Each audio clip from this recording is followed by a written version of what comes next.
Item ಯಾವುದೇ ಇರಲಿ try ಮಾಡಿ ಆಚಿ ಚಿಕನ್ ಮಸಾಲಾ. ಆಚಿ ಚಿಕನ್ ಮಸಾಲಾ. ಚಾಂದ್ ಪಾಷಾ ಸರ್ ಈಗ ತಾನೇ ಸತೀಶ್ ಸರ್ ಹೇಳ್ತಾ ಇದ್ರು, ಪ್ರಶ್ನೆ ಮಾಡೋದು ನಮ್ಮ ಏನು ಹಕ್ಕು, ಪ್ರಜಾಪ್ರಭುತ್ವ ವ್ಯವಸ್ಥೆಯಲ್ಲಿ ನಾವು ಹೋರಾಟ ಮಾಡಬಹುದು, ಪ್ರಶ್ನೆ ಮಾಡಬಹುದು, ಪ್ರತಿಯೊಬ್ಬರಿಗೂ ಕೂಡ ಹಕ್ಕಿದೆ. ಕಾಂಗ್ರೆಸ್ ನಾಯಕರು ಅದನ್ನು ಪ್ರಶ್ನೆ ಮಾಡ್ತಿದ್ರಿ, ಓಕೆ, ಬಟ್ ಏನು ಮಾಡಬಹುದಿತ್ತು? ಕೇಂದ್ರ ಸರ್ಕಾರದ ಮುಂದೆ ಇದ್ದಂತಹ ಆಪ್ಷನ್ಗಳು ಏನು, ಅದ್ರ ಬಗ್ಗೆ ಕೂಡ ಮನವರಿಕೆ ಮಾಡಬೇಕಲ್ಲ. ಸುಮ್ಮನೆ ನೀವು ಜನಸಾಮಾನ್ಯರ ಮೇಲೆ ಹೊರೆ ಹಾಕ್ತಿದ್ದೀರಿ, ಹಿಂಗಿದೆ ಪರಿಸ್ಥಿತಿ ಅಂತ ಡೈವರ್ಟ್ ಮಾಡೋಕ್ಕಿಂತ ಏನು ಮಾಡಬಹುದು ಅಂತ, ಈಗ ದೇಶ ಸಂಕಷ್ಟದ ಪರಿಸ್ಥಿತಿಯಲ್ಲಿ ಇದೆ ಅಂದಾಗ ನಾವೆಲ್ಲ ಒಗ್ಗಟ್ಟಾಗಬೇಕು, ಇರುವ ಆಪ್ಷನ್ಗಳನ್ನ ಹೇಳಬೇಕು. ಅಟ್ಲೀಸ್ಟ್ ಏನು ಮಾಡಬಹುದಿತ್ತು, ಆಪ್ಷನ್ಗಳು ಏನಿತ್ತು ಅಂತ. ಮೇಡಮ್, ನಮ್ಮ ಸ್ನೇಹಿತರು ಹೇಳ್ದಂಗೆ ಇದನ್ನ ರಾಜಕೀಯವಾಗಿ ನೋಡೋದು ಬೇಡ, ಒಪ್ಕೊಳ್ತೀನಿ. ಈ ಒಂದು ಪರಿಸ್ಥಿತಿ ನಮ್ಮ ಕೇಂದ್ರ ಸರ್ಕಾರಕ್ಕೆ ಒಂದು 4 ದಿವಸದ ಮುಂಚೆ ಗೊತ್ತಾಯ್ತಾ? ಈ ಪಂಚರಾಜ್ಯಗಳ ಚುನಾವಣೆ ನಡೀತಲ್ಲ, ನೀವು ಅದು ಮುಂಚೆನೆ ಹೇಳ್ಬೋದಾಗಿತ್ತಲ್ಲ. ಚುನಾವಣೆಗಳೆಲ್ಲ ಮುಗಿಸ್ಕೊಳ್ತೀರಿ, ಒಂದು ಕಡೆ ಗ್ಯಾಸ್ ಬೆಲೆ ಏರಿಸ್ತೀರಿ, ದಿಢೀರಂತ ಬಂದು ಹೇಳ್ತೀರಿ ಚಿನ್ನ ಕೊಡಬೇಡಿ, ವಾಹನಗಳನ್ನು ಜಾಸ್ತಿ ಉಪಯೋಗಿಸ್ಬೇಡಿ, ಮನೆಯಲ್ಲೇ ಕೂತ್ಕೊಂಡು ಕೆಲಸ ಮಾಡಿ. ಇದು ಯಾವ ನ್ಯಾಯ ಹೇಳಿ? ದೇಶ ಇವತ್ತು ಈ ಪರಿಸ್ಥಿತಿಗೆ ಬರಬೇಕಾದ್ರೆ ಯುದ್ಧವೇ ಕಾರಣ, ಒಪ್ಕೊಳ್ಳೋಣ. ಈ ಯುದ್ಧ ಆಗುವಂಥದ್ದು ನಿಮ್ಮ ಸೌಹಾರ್ದತೆ ಅಕ್ಕಪಕ್ಕದ ರಾಷ್ಟ್ರಗಳ ಜೊತೆಲಿ ಚೆನ್ನಾಗಿದೆಯಾ? ಪ್ರತಿಯೊಂದಕ್ಕೂ ಟ್ರಂಪನ್ನು ನೀವು ಅವಲಂಬಿಸ್ಕೊಳ್ತೀರಿ. ಇವತ್ತು ಸುಭದ್ರವಾದ ದೇಶ ನನ್ನ ಭಾರತ ದೇಶ. ಇವತ್ತು ಭಾರತದ ಮುಂದೆ ಮಂಡಿ ಊರಬೇಕು ಬೇರೆ ರಾಷ್ಟ್ರಗಳು. ನಾವು ಹೋಗಿ ಟ್ರಂಪ್ ಹೇಳ್ದಂಗೆಲ್ಲ ಕೇಳ್ತೀವಲ್ಲ. ಇಸ್ರೇಲ್ ಮತ್ತು ಇರಾನ್ ಮಧ್ಯದಲ್ಲಿ ನಡೆದಂಥ ಯುದ್ಧ, ಇಲ್ಲಿ ಟ್ರಂಪ್ಗೆ ಏನು ಅವಶ್ಯಕತೆ ಇತ್ತು ಮಧ್ಯಪ್ರವೇಶ ಮಾಡೋದಕ್ಕೆ? ಇನ್ನು ಸಂಧಾನ ಮಾಡ್ಬೋದಾಗಿತ್ತು. ನಮ್ಮ ರಾಷ್ಟ್ರದ ಜೊತೆಯಲ್ಲಿ ಯುದ್ಧ ನಡೆದಾಗ ಯುದ್ಧ ನಿಲ್ಸಕ್ಕೆ ನಾನೇ ಹೇಳಿದ್ದು, ನಾನೇ ನಿಲ್ಲಿಸಿದೆ ಅಂತ ಹೇಳುವಂಥ ವ್ಯಕ್ತಿ ಇಲ್ಲಿ ನೀವ್ಯಾಕೆ ಕಾಲ್ ಕರ್ಕೊಂಡು ಹೋದ್ರಿ? ಅದು ಬಹಳ ವರ್ಷಗಳಿಂದ ನಡೀತಾ ಇದೆ. ಇಸ್ರೇಲ್ ಮತ್ತೆ ಇರಾನ್ಗಳ ಯುದ್ಧ ಇದೆಯಲ್ಲ, ಇದಕ್ಕೊಂದು ಇತಿಹಾಸನೇ ಇದೆ, ನಡೀತಾ ಇದೆ. ನಮಗೆ ಸಂಬಂಧ ಇಲ್ಲದೆ ಇರುವಂತದ್ದು. ಆ ಯುದ್ಧ ಪ್ರಾರಂಭ ಆಗೋ ಮುಂಚೆ ಇಸ್ರೇಲ್ಗೂ ಹೋಗಿ ಬಂದ್ರಿ ತಾವು. ಇವತ್ತು ಹಣದುಬ್ಬರದ ಬಗ್ಗೆ ನಮಗೆ ಹೇಳ್ತಾ ಇದ್ದೀರಿ. ತೈಲ ಬೆಲೆ, ಈಗ ನಮ್ಮ ಸ್ನೇಹಿತರು ಹೇಳಿದ್ರು, ನಮ್ಮ ನರೇಂದ್ರ ಮೋದಿ ಅವರು, ನನಗೆ ಒಂದು ಪ್ರಶ್ನೆ ಕೇಳಕ್ಕೆ ಇಷ್ಟಪಡ್ತೇನೆ. ತಾವು ಬಂದು 14 ವರ್ಷ ಆಯಿತು, ನಮ್ಮ ದೇಶದ ಪ್ರಧಾನಿಗಳು ತಾವು.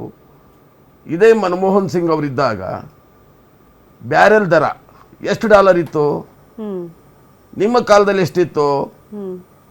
ಮನಮೋಹನ್ ಸಿಂಗ್ ಅವ್ರ ಪೀರಿಯಡಲ್ಲಿ $120 ಇದ್ದಿದ್ದು ನಿಮ್ಮ ಪೀರಿಯಡಲ್ಲಿ $30 ಇಳಿತು. ಮನಮೋಹನ್ ಸಿಂಗ್ ಅವ್ರ ಕಾಲದಲ್ಲಿ ₹65 ಡೀಸೆಲ್ಲು, ₹50 ಇದು 65 ಪೆಟ್ರೋಲು, ₹50 ಡೀಸೆಲ್ಲು, ₹35 ಗ್ಯಾಸು ಅಕ್ಕಪಕ್ಕ ರೇಟಲ್ಲಿ ನಡೀತು. ನೀವು ಯಾವ ಮಟ್ಟಿಗೆ ಬಂದ್ರಿ? ₹30 ಇಳಿದ್ರು 100, 120 ಈ ಮಟ್ಟಕ್ಕೆ ನೀವು ಮಾರಿದ್ರಿ. ದೇಶಕ್ಕೆ ಏನಾದರೂ ಅನುಕೂಲ ಆಯ್ತಾ? ದೇಶದ ಜನವಾಸಿಗಳಿಗೆ ಏನಾದರೂ ಅದರಿಂದ ಅನುಕೂಲ ಆಯ್ತಾ? ಅದರ ಲಾಭ ಪಡೆದವ್ರು ಯಾರು? ನಿಮ್ಮ ಸ್ನೇಹಿತರು. ಆ ನಿಮ್ಮ ಸ್ನೇಹಿತರಿಂದ ಏನಾದರೂ ದೇಶಕ್ಕೆ ಉಪಯೋಗ ಆಗಿದೆಯಾ? ನೀವು ಬರೀ ಅವ್ರನ್ನ ಉದ್ಧಾರ ಮಾಡೋಕ್ಕೆ ಹೋಗಿ ಇವತ್ತು ಬಂದುಬಿಟ್ಟು ದೇಶ ಸಂಕಷ್ಟದಲ್ಲಿದೆ, ನೀವು ಅದನ್ನು ಮಾಡಬೇಡಿ ಇದನ್ನು ಮಾಡಬೇಡಿ ಅಂತ ಹೇಳೋದ್ರಲ್ಲಿ ನನಗಂತೂ ಯಾವ ನ್ಯಾಯ ಕಾಣ್ತಾ ಇಲ್ಲ. ಇದು ಲಾಕ್ಡೌನ್, ಹಾಫ್ ಲಾಕ್ಡೌನ್ ಅಲ್ಲ. ಒಂದೇ ತರ ಇರಲ್ಲ ಸರ್. ಬಂದಾಗ ಅದನ್ನ ಫೇಸ್ ಮಾಡಬೇಕು, ಇರುವಂತಹ ಆಯ್ಕೆಗಳನ್ನ ಚೂಸ್ ಮಾಡಲೇಬೇಕು, ಅದನ್ನ ಇಂಪ್ಲಿಮೆಂಟ್ ಮಾಡಲೇಬೇಕು. ಏನಿವೆ ಚಾಂದ್ ಪಾಷಾ ಸರ್, ನಿಮ್ಮ ಪ್ರಶ್ನೆ ಇದು. 4 ದಿನದ ಮುಂಚೆ ಗೊತ್ತಾಯ್ತಾ? ಯಾಕೆ ಚುನಾವಣೆ ಪೂರ್ವದಲ್ಲೂ ಸಮಸ್ಯೆಗಳಿತ್ತಲ್ಲ, ಆಗ್ಲೇ ಅನೌನ್ಸ್ ಮಾಡಬೇಕಾಗಿತ್ತು, ಯಾಕೆ ಮಾಡಲಿಲ್ಲ? ಈಗ ಫಲಿತಾಂಶ ಬಂತು, ಈಗ ಅನೌನ್ಸ್ ಮಾಡ್ತಿದ್ದೀರಿ ಅಂದ್ರೆ ನಿಮ್ದೇನೋ ಲಾಭಗಳನ್ನ ಇಟ್ಕೊಂಡೆ. ಎಸ್ ಪಾಷಾ ಸರ್, ವಾಪಸ್ ಬರ್ತೀನಿ, ನಾನು ರಿಯಾಕ್ಷನ್ ತಗೊಳ್ತೀನಿ. ಮಧುಸೂದನ್ ಸರ್, IT ಉದ್ಯೋಗಿಗಳು ಕೂಡ ವರ್ಕ್ ಫ್ರಮ್ ಹೋಮ್ ಅಳವಡಿಸ್ಕೊಂಡ್ರೆ ಒಳ್ಳೇದು ಈ ದಿನಗಳಲ್ಲಿ ಅಂತ. ಇಸ್ ಇಟ್ ಓಕೆ ಅಂದ್ರೆ ಓಕೆನಾ ಅಂತ? ಬಹುತೇಕ ಸಲ ನಾವು ಕೋವಿಡ್ ಸಂದರ್ಭದಲ್ಲಿ ಅದನ್ನ ಇಂಪ್ಲಿಮೆಂಟ್ ಮಾಡಿದ್ದೀವಿ, ಓಕೆ ಆಗಿದೆ. ಎಷ್ಟೋ ಕಂಪನಿಗಳು ಹಾಗೆ ನಡೆದಿತ್ತು ಕೂಡ. ಈಗಲೂ ಅಟ್ ಪ್ರೆಸೆಂಟ್ ಬಹುತೇಕರು ವರ್ಕ್ ಫ್ರಮ್ ಹೋಮ್ ಚೂಸ್ ಮಾಡ್ಕೊಂಡಿದ್ದಾರೆ, ಅದನ್ನೇ ಮಾಡ್ತಾ ಇದ್ದಾರೆ. ಹೌದು, ಮುಖ್ಯವಾಗಿ ನಾವು ನೋಡಬೇಕಾಗಿರೋದು, ನಾನು ಸಾರ್ವಜನಿಕ ಹೇಳ್ತಾ ಇರೋ ಹಾಗಲ್ವಾ. ಸೊ ನಾನು ಕಾಮನ್ ಮ್ಯಾನ್ ಆಗಿ ಒಂದು ನಮ್ಮ ಪಬ್ಲಿಕ್ ಇಂಟೆಲಿಜೆನ್ಸ್ನ ನಾವು ಡೆವಲಪ್ ಮಾಡ್ಕೋಬೇಕು.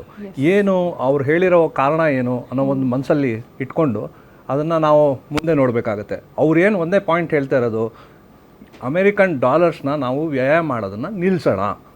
ಎವ್ರಿಥಿಂಗ್ ಎಲ್ಲದಕ್ಕೂ ಅವ್ರ ಬೇಸಿಸ್, ಆ ಪ್ರೆಮಿಸಿಸ್ ಮೇಲೆ ಅವ್ರು ಮಾತಾಡಿರೋದು. ಅದರಿಂದ ಅವ್ರೇನು ಹೇಳ್ತಾ ಇದ್ದಾರೆ, ನಾವು ತೈಲ ಖರ್ಚು ಮಾಡ್ತಾ ಇದ್ದೀವಿ, ತುಂಬ ಆಫೀಸ್ಗೆ ಹೋಗಿ ಆಗುತ್ತೆ. IT ನಲ್ಲಿ ಇರೋರು ಮನೇಲಿ ಕೂತ್ಕೊಂಡು ಬ್ರಾಡ್ಬ್ಯಾಂಡ್ ಇಟ್ಕೊಂಡು ಕೆಲಸ ಮಾಡ್ಬೋದು. ಅಲ್ಲಿ ಎಷ್ಟರ ಮಟ್ಟಿಗೆ ನಾನು ಹಾಗೆ ಮಾಡ್ತೀನಿ.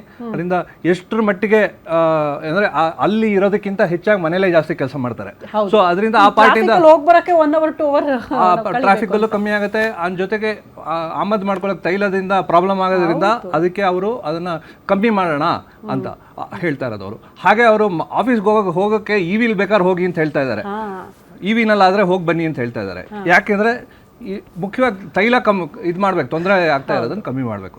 ಸೊ ನಾವು ಎಲ್ಲದಕ್ಕೂ ಒಂದು ರಾಜಕೀಯ ಬಣ್ಣ ಕಟ್ಟೋದು ಬೇಡ ಅಂದ್ರು ಸರ್ ಕೊನೆಗೆ ಅದಕ್ಕೆ ಹೋಯ್ತು. ಕೊನೆಗೆ ಅದು ನಾವು ಅದೇ ಸಾರ್ವಜನಿಕರಾಗಿ ಇವಾಗ ಜ್ಞಾನೋದಯ ಆಯ್ತಾ ಈಗ ಅಂತ? ಯಾಕೆ ಹೇಳೋದು ಮೊದ್ಲೇ ಹೇಳ್ಬೋದಿತ್ತಲ್ಲ. ಸಾರ್ವಜನಿಕರು ಪಬ್ಲಿಕ್ ಇಂಟೆಲಿಜೆನ್ಸ್ ಡೆವಲಪ್ ಮಾಡ್ಕೋಬೇಕು.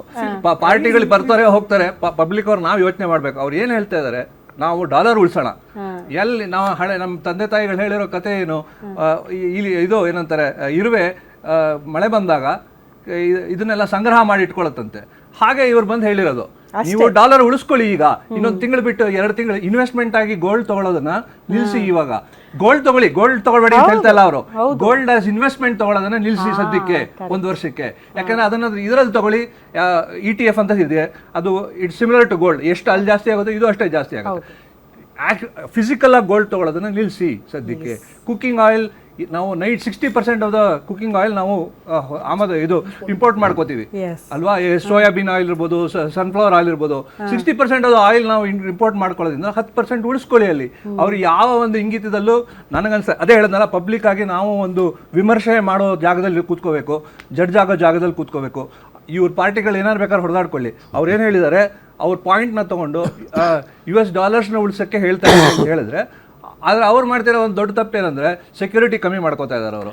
ಅದು ದೊಡ್ಡ ತಪ್ಪದು. It is actually open invitation for what ever wrong things that can happen. ಅದನ್ನು ಅವರು ಪ್ರಾಪರ್ ಆಗಿ ಯೋಚನೆ ಮಾಡಿ ನಮಗೆ ಏನು ಸರಿ ಅನ್ಸುತ್ತೆ ಅದನ್ನ ಕರೆಕ್ಟ್ ಆಗಿ ಮಾಡಬೇಕು. ಹಾಗೆ ನನ್ನ ಅನಿಸಿಕೆ ಹಾಗೆ.